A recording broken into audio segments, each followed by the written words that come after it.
Hi guys, бүгүнкү видеодо англис тилиндеги сүйлөм түзүлүшү жөнүндө үйрөнөбүз. Англис жана кыргыз тилиндеги сүйлөм түзүлүштөрүн салыштырабыз. S, V, O. Бул англис тилиндеги сүйлөм түзүлүүнүн негизги эрежеси. S, subject, сүйлөмдүн ээси. V, verb, этиш. O, object, толуктооч.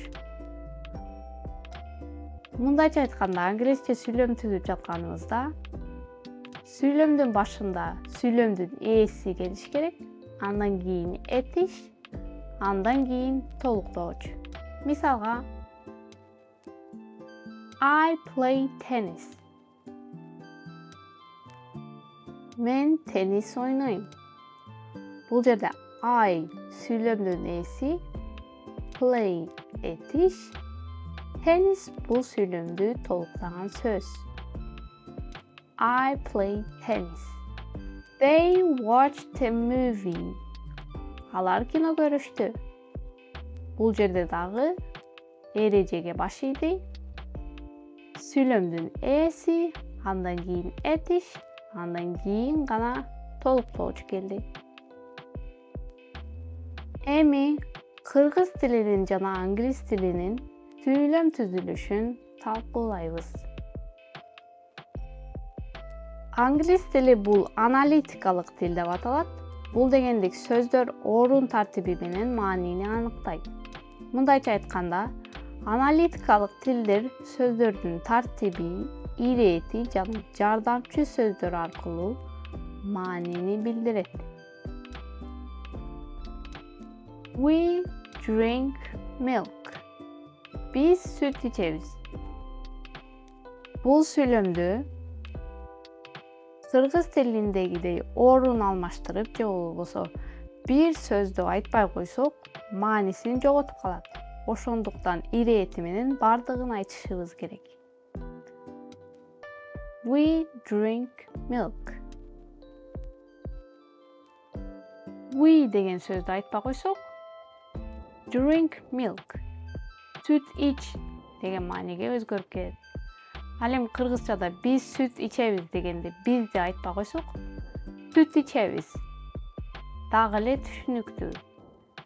Ал эми англис тилинде бардыгы ирети менен айтылыш керек болгондуктан кыскартпайбыз, сүйлөмдүн бардыгын айтабыз. We drink milk. Биз сүт ичебиз. Кыргыз тили башка түрк тилдериндей эле агглютинативдүү тил деп аталат же жалгама тил.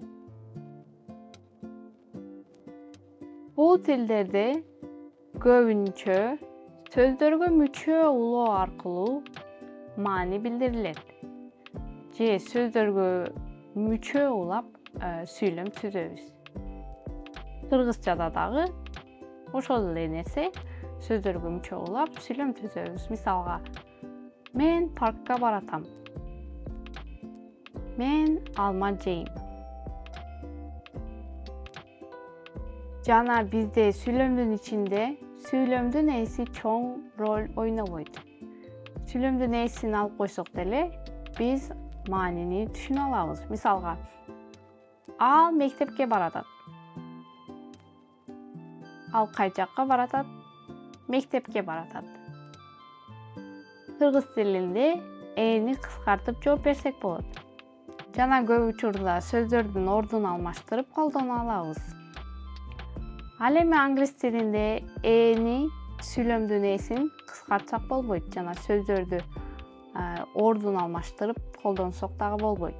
Мисалга, I go to the park. Мен паркка баратам. Бул жерде сүйлөмдүн ээси I'ды кыскартып койсок, go to the park. Паркка бар деп буйрук түргө өтүп келет. Англис тилинде дагы жардамчы этиштерди, сөздөрдү кыскартып колдонсок болот. Бирок бул кийинки видеолор үчүн.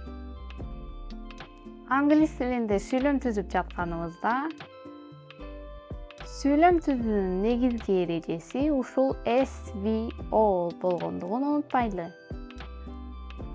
Сүйлөмдүн башында сүйлөмдүн ээси келет, андан кийин этиш, андан кийин сүйлөмдү толуктаган сөздөр. Мисалдар менен карай кетебиз. I work at night. Сүйлөмдүн ээсинен кийин этиш келди. He doesn't eat breakfast. Эден кийин жардамчы этиш жана этиш келди. The flowers are blooming. We slept at 9. Şunu menен видео аягына келип жетти. Кийинки видеодон көрүшкөнчө, bye bye.